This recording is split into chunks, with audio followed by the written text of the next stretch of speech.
So yun, magandang araw po sa ating lahat mga Pinoy. At maganda na naman po ang sikat ng araw ngayon. At so hopefully is magtuloy-tuloy po yung magandang araw. Today's video mga Pinoy is pag-usapan natin yung pangingitlog ng ating mga alaga. Dahil hanggang sa ngayon mga Pinoy is hindi pa nagiging maayos yung pangingitlog ng ating mga breeder. So gagawa na po tayo ng magandang paraan or hakbang para makapag-produce po ng maayos yung ating mga breeder mga Pinoy. Kasi isang buwan na rin po mahigit hindi po nagiging maganda yung pangingitlog nila. At minsan po sa maghapon lalo na yung 7 nating breeder na dapat is maganda na po ang pangitlog is minsan po walang naibibigay na itlog. So magbibigay na po tayo ng supplement na meron naman tayo dito yung ating ito mga Pinoy, at para maipakita ko sa inyo itong ating egg 1000. So magbibigay na po tayo nito mga Pinoy. Tapos step by step magkakuan tayo, papalit muna tayo ng patoka. So unti-untiin lang natin mga Pinoy para masanay po yung mga breeder natin. Magbibigay po tayo ng chicken layer. Kasi mga Pinoy ginamit ko na po yon noon. So talagang ang dami pong itlog. Tapos sasabayan pa natin ng egg 1000 is dami pong naipoproduce na itlog yung ating mga breeder mga Pinoy. Kaya po babalik tayo ulit sa ganong klaseng pamamaraan. Egg 1000 tsaka po yung ating chicken layer na Pelmico. So gagamitin na naman po natin yon. At maglalagay din tayo ng Bitmin Pro. Isasabay po natin yan mga Pinoy para po healthy at saka hindi malayo sa sakit yung ating mga alaga. So sa umaga ay gagamitin natin itong egg 1000, and then sa hapon yung ating Bitmin Pro. So alternate ang gagawin natin mga Pinoy. Tapos pagkatapos ng Bitmin Pro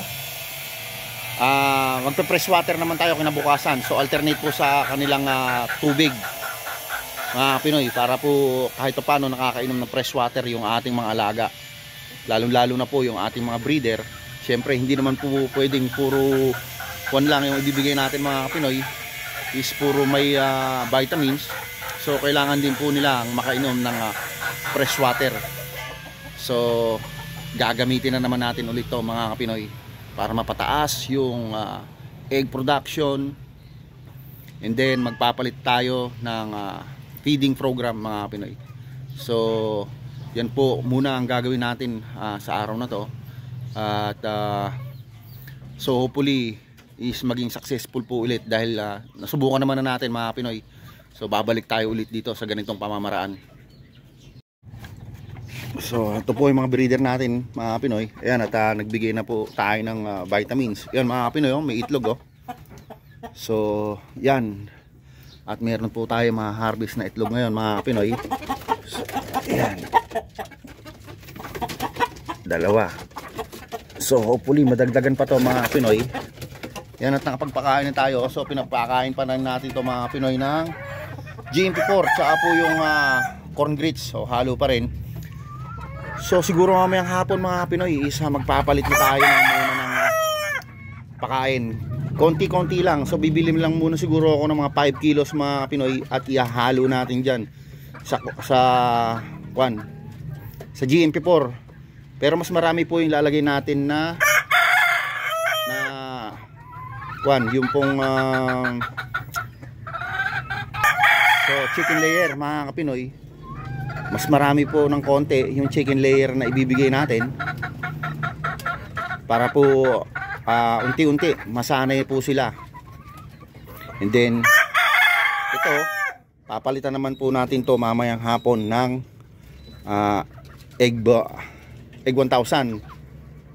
So yan po ang gagawin natin para po masanay na po yung ating mga breeder pa konti-konti. At importante, healthy yung mga alaga natin mga Pinoy. So yan naman po ang natin. Kaya po tayo nagbibigay ng mga vitamins. So hopefully mga Pinoy, makuha na natin, maging maganda na po ang kanilang pangingitlog. Kasi sa ngayon pinakamarami na yung 3 mga Pinoy. And then nung mga nakakaraang buwan is minsan wala, 1 linggo straight wala, or higit pa, minsan 2 weeks walang itlog, o minsan isa lang.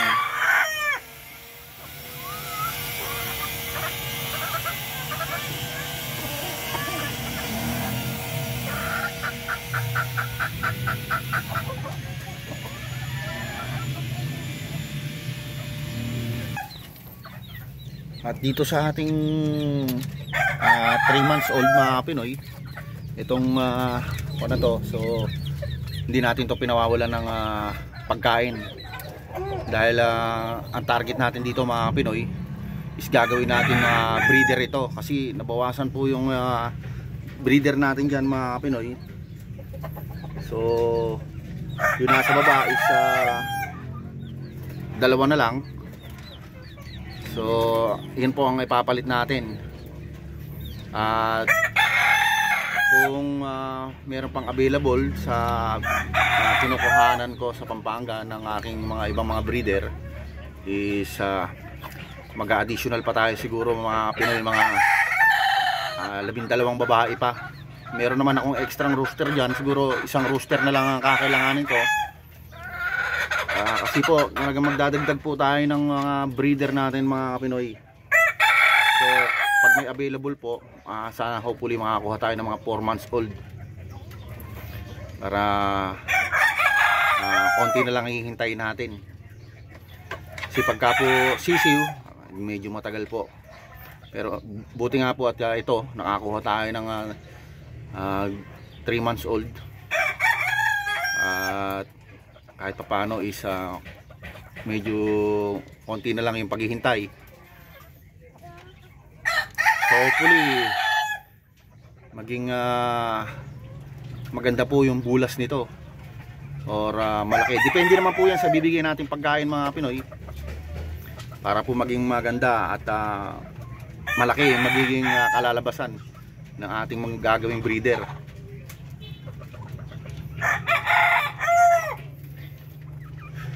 So kailangan maganda po ang feeding program na ibibigay natin sa kanila. Dito sa old breeder natin na to mga Pinoy, is nakakuha pa naman tayo ng itlog dito kahit na paano. Is hindi naman tayo nababasyo dito, minsan lang mababakante ng 1 araw. Is maganda pa naman po ito magbigay ng pangitlog tsaka sisiw mga Pinoy. Kaya po hindi ko inaalis itong pang isa na lang po siya mga Pinoy, kasi po yung ibang matatanda na kasama niya is kinatay na po namin. So pinang-ulam namin. At kaya po isa na lang, kasi po old breeder na rin po kasi yun mga Pinoy, talagang paalitin na. Kaya po siya na lang yung natitira. Saka po maganda naman itong kumasta yung ating rooster na yan. Bata pa yan mga Pinoy, so mga 1 year pa lang po yan. Tapos dito mga Pinoy, kahit papano pa isa-isa nakakakuha na tayo ng itlog dito. So nag-i-start na po sila mag-drop. Kahit papano is mayroon ng isang umiitlog at nakapag-produce na siguro. So hopefully makapagdagdag pa ng itlog itong mga breeder natin. Magbibigay na rin tayo dito ng egg 1,000 mga Pinoy, para po masanay na yung ating mga alaga.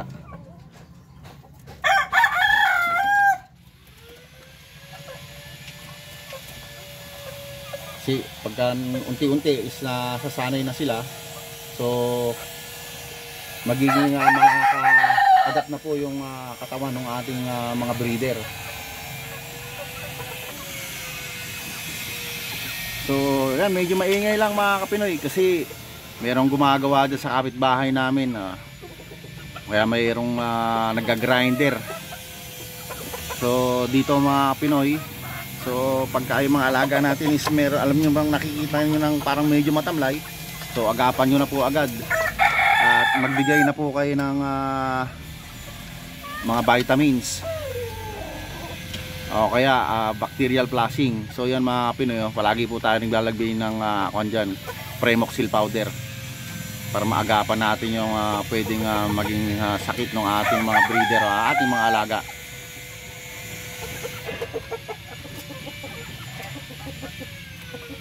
Okay, meron na naman tayong tatakpan dito mga Pinoy. Ito tsaka na rin, so butas na. Ayan malaki, makakalabas na yung mga manok natin dito. Kailangan nating tapalan yan mga Pinoy. So kasi ito, tapos may daga. So ngayon, yan naman ang gagawin natin ngayon.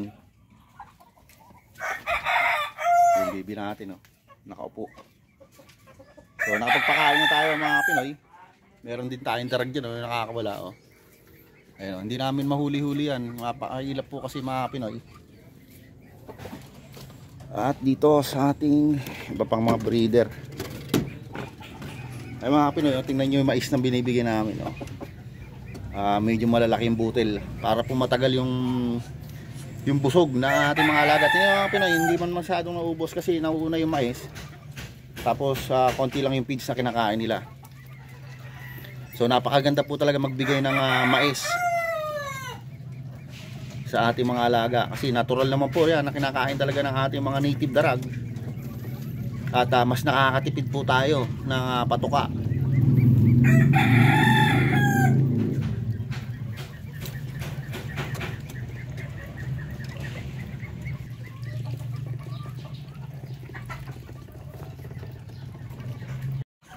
Hiniwalay ko muna itong tatlong bibi na to mga Pinoy kasi hindi po makasabay doon sa mga malalaki natin.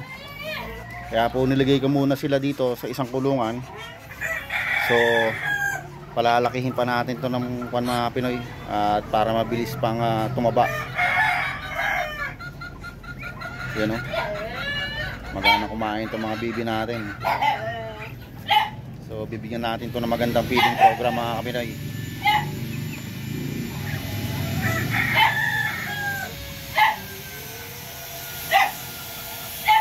Tapos ito din mga bibi natin na to mga Pinoy, hihiniwalay muna natin ito kasi medyo maliliit pa. Yung nakakasama niya doon sa kabila is malalaki na. Kaya po dito muna natin sila ilalagay para mabilis silang lumaki.